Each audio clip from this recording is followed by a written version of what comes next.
Bizi hayata hazırlayan ana unsur herhalde eğitim.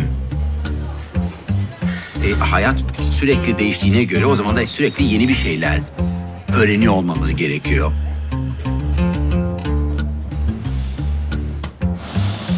Ancak öyle bugünden bir adım öteye gidebiliyoruz.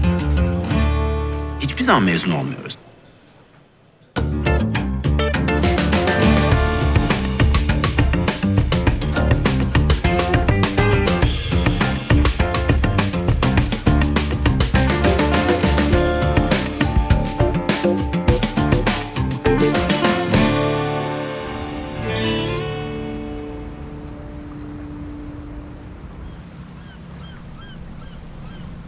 Eğitim eğer bir bireyi geleceğe hazırlıyorsa o zaman geleceğe bakarak eğitimi kurgulamamız gerekmiyor mu? Gidip de 100 sene önce kullanılan yöntem veyahut da işte 50 sene önce kullanılan yöntemle bugün bir çocuğu eğitmeye çalışıyorsak çok akıllıca gelmiyor. Teknoloji değişti, bakış açımız değişti. Ve özellikle bu bireyi yarın için hazırlıyorsak o zaman yarının yöntemini bugünden kullanmamız lazım ki onu hazırlayabilelim.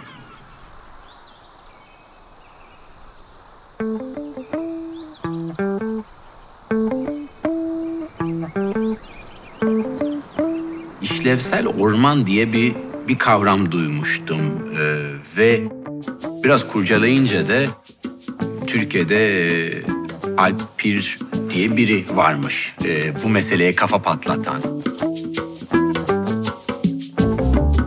Alp, eşi Katrine ile ve 3 oğluyla bir dağın dibinde Köyceğiz'de müthiş bir çiftlikte yaşıyor.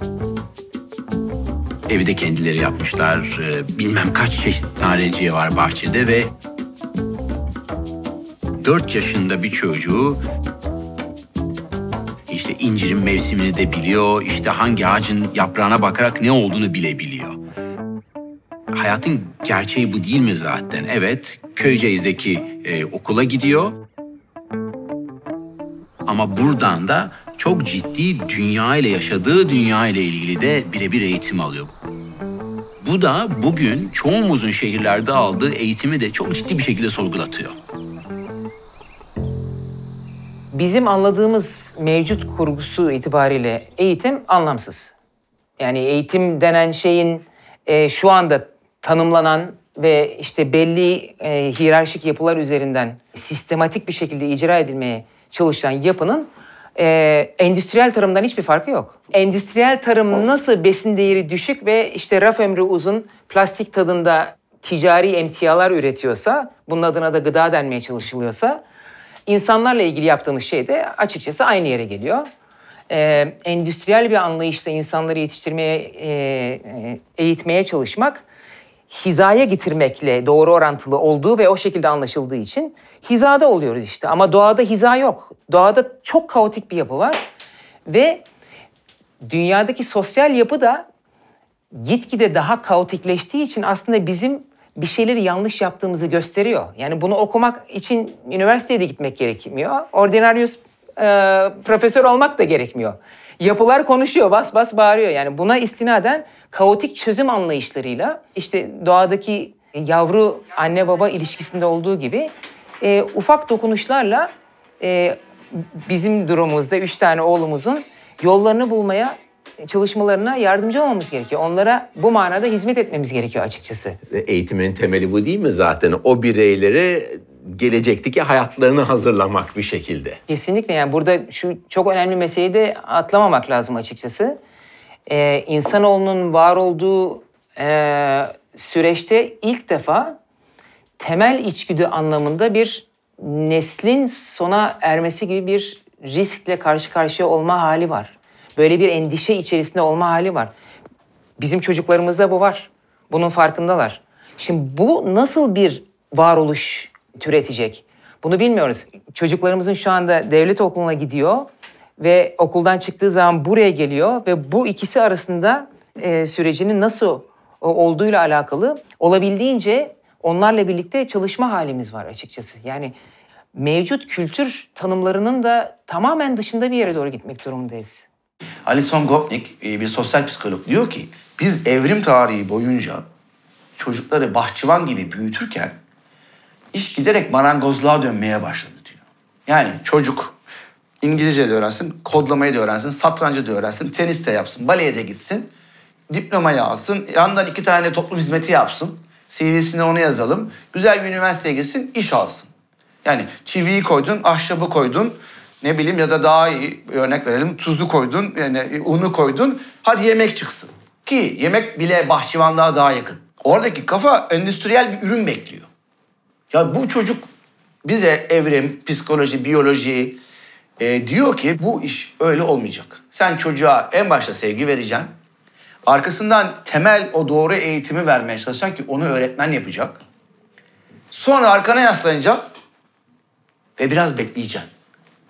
Ve şansa bırakacaksın. Yani bunları bir cetvelle çizmek mümkün değil. Yemek yaparken muhakkak değişik teknikler kullanıyoruz, değişik ekipmanlar kullanıyoruz ve çok spesifik ısılar kullanıyoruz. Bunun hepsinin bir nedeni var. Her konuda olduğu gibi yemekte de işin arkasındaki bilimi anlatmak çok değerli.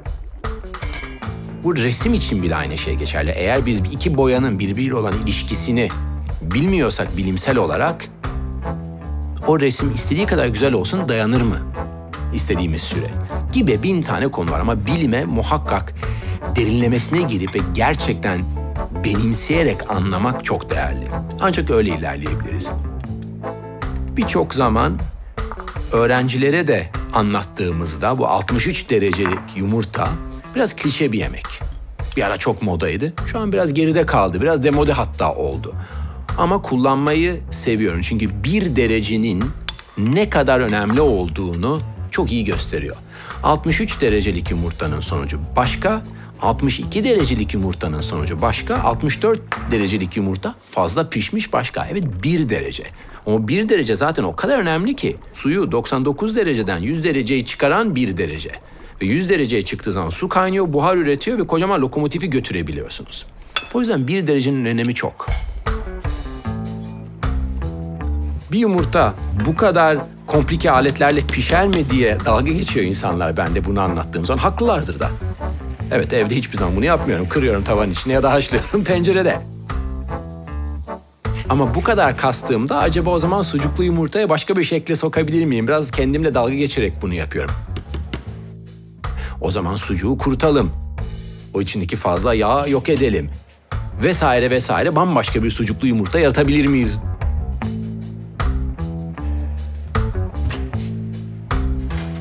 Bu yıllar önce yaptığımız bir oyundu. Aşağı yukarı 10-15 sene önce kurcaladığımız bir işti. Çok da lezzetli bir yemek.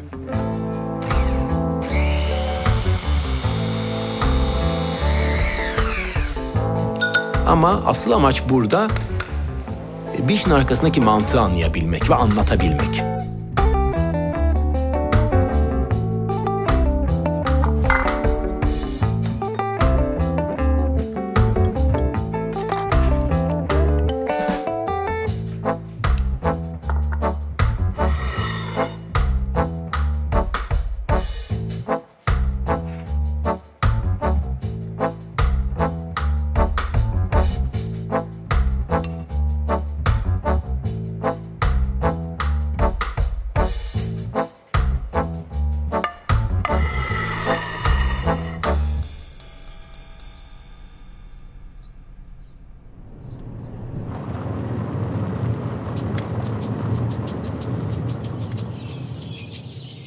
Eğitim sadece okullarda, sınıflarda değil veyahut da alışık olduğumuz sınıflarda değil.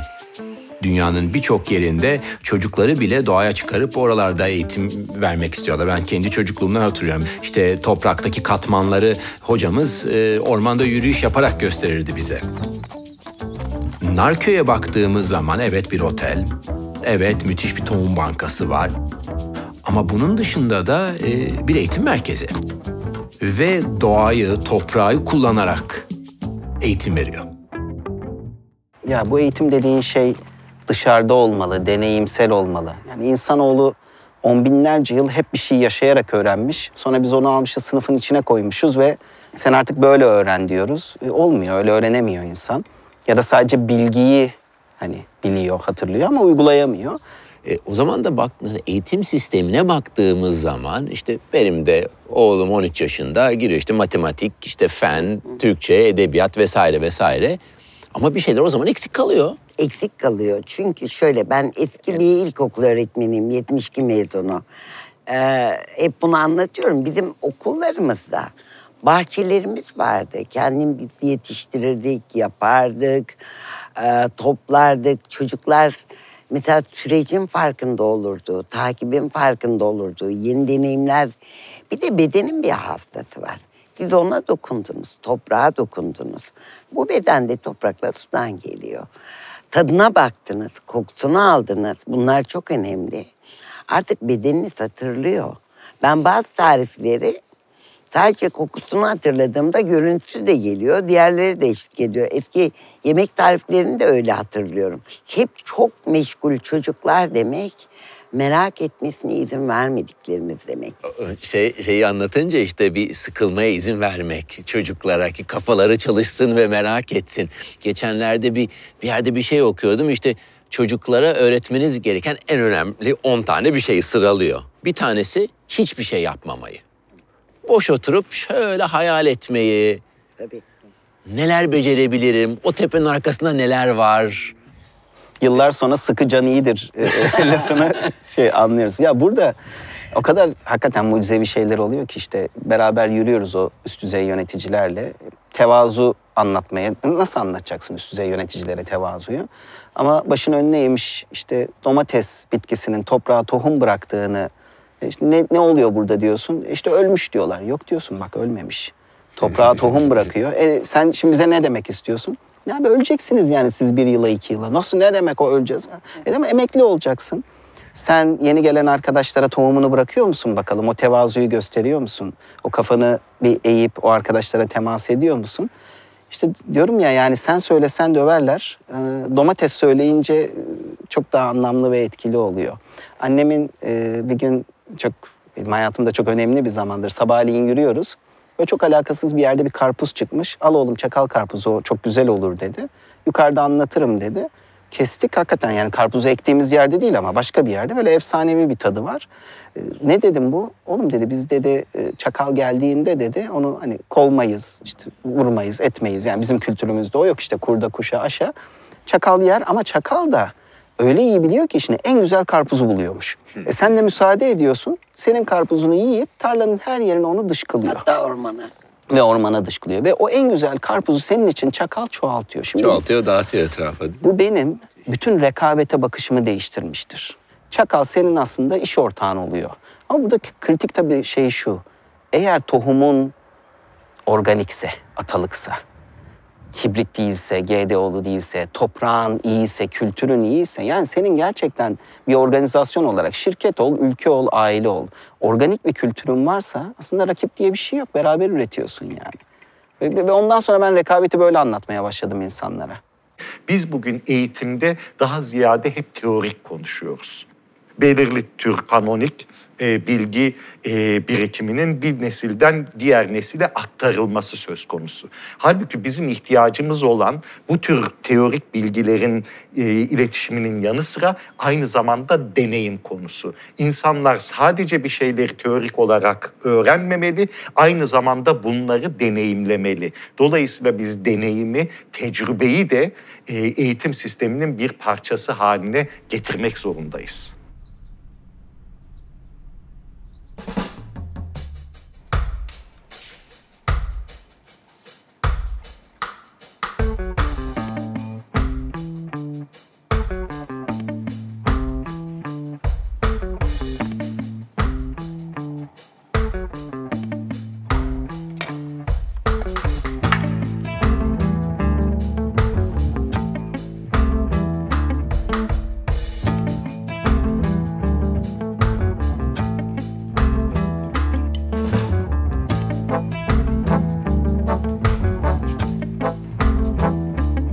Çocukluğumdan beri hep şu anlatılırdı dedem tarafından. Eğer yeni bir şey yaratacaksan, bir işi ilerleteceksen önce temelini öğrenmen lazım. Önce klasik işi öğrenmen lazım. Ancak böyle bunun üstüne bir şey inşa ederek ilerleyebilirsin. Bu patates de Hasselback patates. Yıllardan beri yaptım. Çocukluğumdan beri Noel sofralarından biri bildiğim bir yemek. Peki bunu ne yapabilirim bambaşka? Evet, sadesi de çok güzel ama acaba bunların içine başka neler koyulabilir? Bir yemeğin temelini oturttuktan sonra istediğin kadar varyasyon yaratabilirsin burada.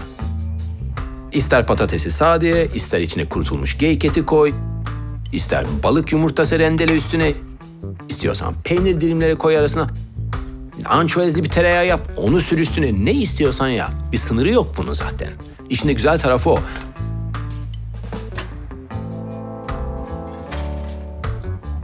Bir yemeği en sade haliyle temellerini öğrenerek yapmak daha sonra işi kolaylaştıracak, çünkü üstüne istediğin gibi değişiklikler yaparak ilerleyebiliyorsun.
Her bireyin öyle ya da böyle bir eğitimden geçmesi gerekiyor. Kimisi ilkokulda kalıyor maalesef, kimisi ortaokul, lise, üniversite daha da devam edebiliyor. Eğitim deyince genelde aklımıza matematik geliyor, işte edebiyat geliyor, bir sürü başka dal geliyor ama yemeğin eğitimi, gıdanın eğitimi, mutfağın eğitimi genelde düşündüğümüz bir konu değil, pek ciddiye aldığımız bir konu değil.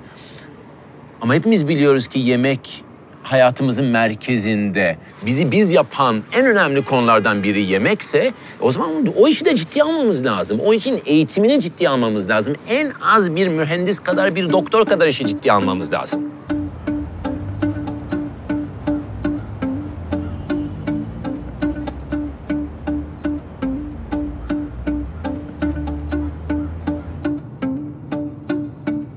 Aşçılık mesleği popülerleşmeye başladıktan sonra ciddi bir eğitim ihtiyacı ortaya çıktı.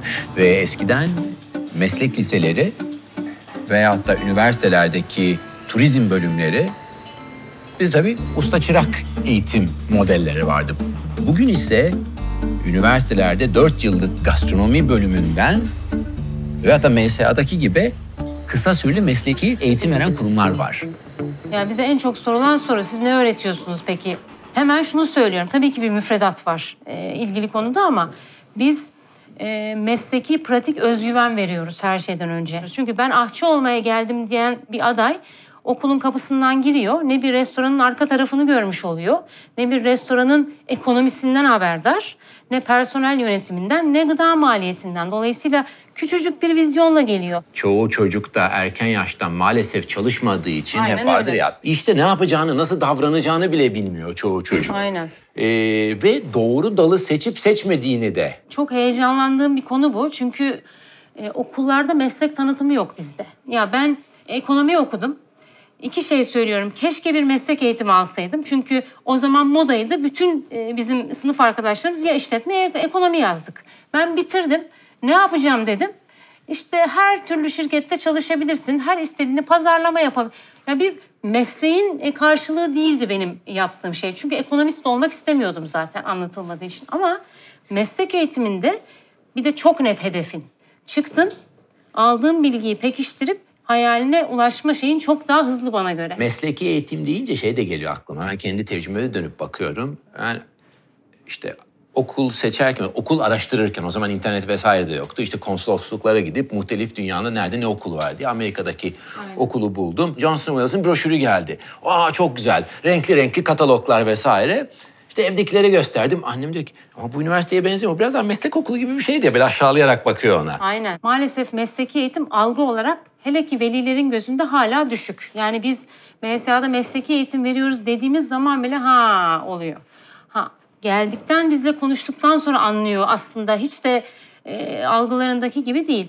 Türkiye'de o yüzden hala çok gelişmiş değil. Ama sizde şey de var. Çok üniversite mezunu olup bu ikinci eğitimi burada değil mi? İki türlü var. Ya hiç istemediği bir fakültede okuyor. Çünkü sistem onu getirmiş önüne. Puanı oraya tutmuş. Sonra içeriden yatay geçiş yaparım demiş, istediğim bölüme geçememiş. İkincisi de evet 4 yıllık bir fakülteyi seçmiş. Ama ben yeteri kadar pratik görmüyorum. Daha fazla teorik okuyorum diyor. İki eğitimin farkı bilinmiyor. Mesela gastronomi ve mutfak sanatları diye bir 4 senelik bölüm var. Bir de bizim verdiğimiz bir eğitim tipi var. İkisi çok farklı. Elma armut. Yani sen akademisyen olacaksan, yemek yazarı olacaksan, sofra kültürleri araştırmacı olacaksan gastronomi ve mutfak sanatlarını git oku 4 sene. Ama işe ihtiyacın varsa hemen, kaybedecek vaktin yoksa 4 senelik bir bütçen yoksa ve aşçı olmak istiyorsan mesleki eğitimi de mutlaka gel tanı. Biz her şeyden evvel bunu yapmaya çalışıyoruz ve liselere gitmeye başladık artık. Çünkü çocuklara orada verilmesi gerekiyor bu bilginin. Hep Finlandiya örneğini veriyoruz. Adamlar bir gecede eğitim sistemini değiştir diye gayet yapılabilir bence. Sadece niyet önemli yani.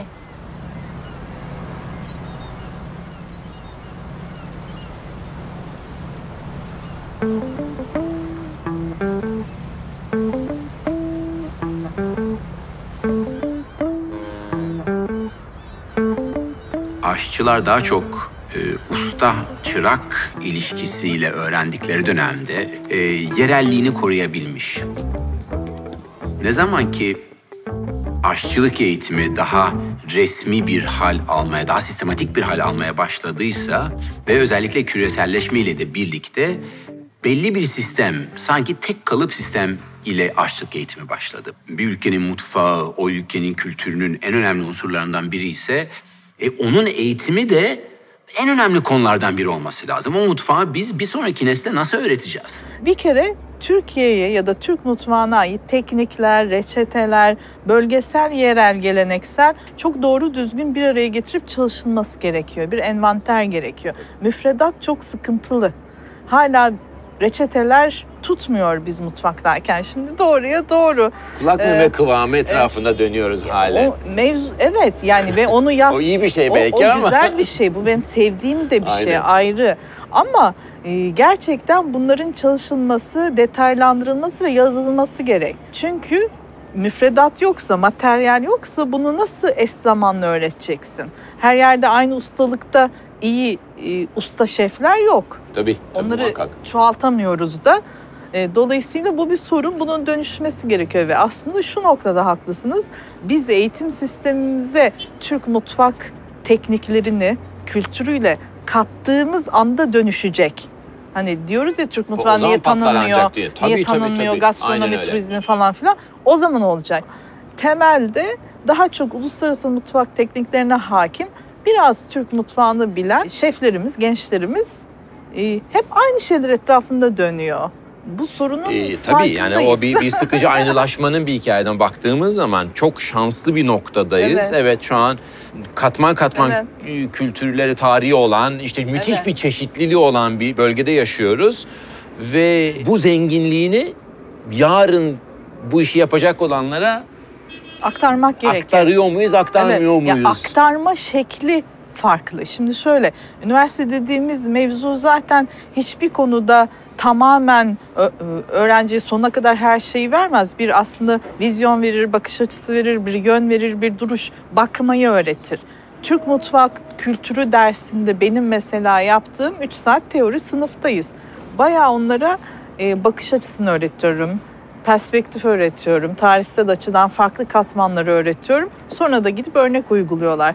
En azından buradan yürüyebilir. Ama bunun daha ötesi gerçekten de hani o kadar derinlikli pratiği de öğrenirlerse herhalde bu bayağı bir dönüştürür diye düşünüyorum ustalarından.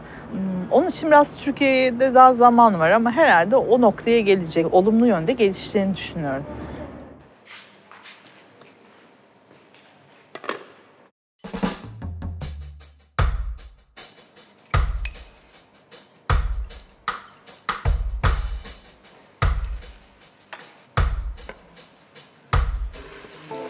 Klasik yemek dendiği zaman beni de belki en çok heyecanlandıran konu her ülkenin her bölgesinin klasik diye nitelendirdiği yemek çok farklı.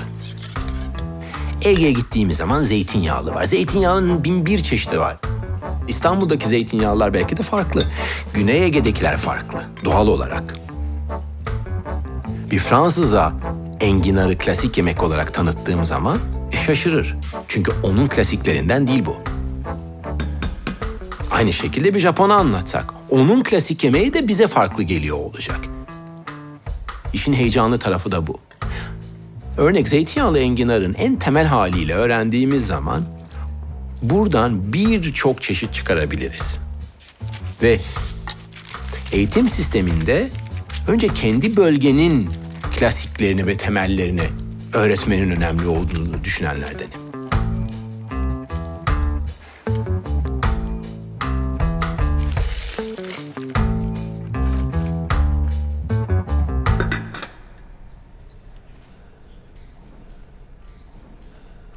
Fransız okulunda okuyorsam veyahut da Fransız mutfak kültürünü öğreniyorsam 5 ana sosunu öğrenmem lazım. Eğer Japonya'daysam örnek sushi pirinci yapmayı öğrenmem lazım. Çok değerli. Eğer Amerika'daysam ya da Güney Amerika'daysam başka bir şey.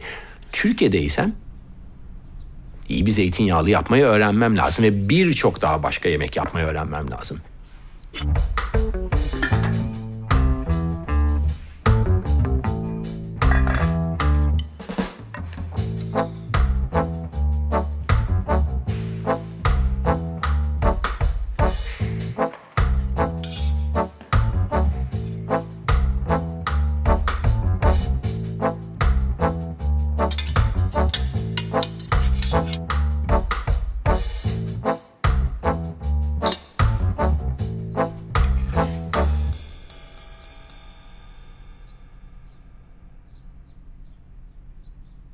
Şimdi eğitim konusu yarının dünyasını hazırladığımız çocuklar açısından büyük önem taşıyor. Bu yıl örneğin okula başlayacak olan çocukların %65'inin mezun oldukları zaman bugün var olmayan mesleklerde çalışacaklarını biliyoruz. Bir kere çok temel bir çıktı bu. İkincisi yine hangi mesleklerin olacağını bilmiyoruz ama bütün mesleklerin ve işlerin dönüşeceğini biliyoruz. Şimdi bütün meslekler ve işlerin dönüştüğü bir ortamda hangi özellikler acaba var olan mesleklerde o gün hayata atılan gençleri şanslı, avantajlı duruma getirecek? 4 tane temel özellik görebiliyoruz. Bunlardan bir tanesi işbirliği. Biri ilişki yönetimi, diğeri eleştirel düşünce, diğeri de yaratıcılık. Şimdi bu özelliğe sahip olan çocukların, gençlerin hangi işler olursa olsun o işlerde bir adım önde olacaklarını biliyoruz.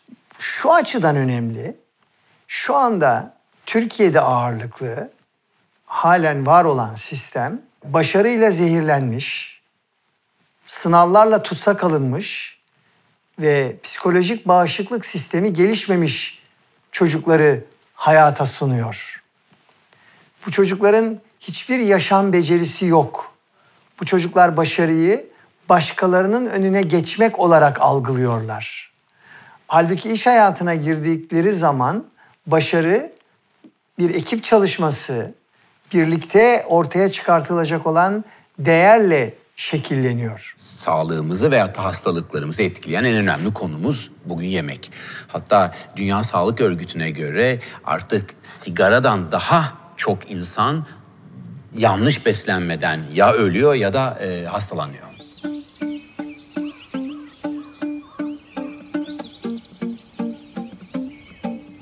Durum buyken doktorların ve aşçıların el ele çalışmaması akıl alır gibi değil.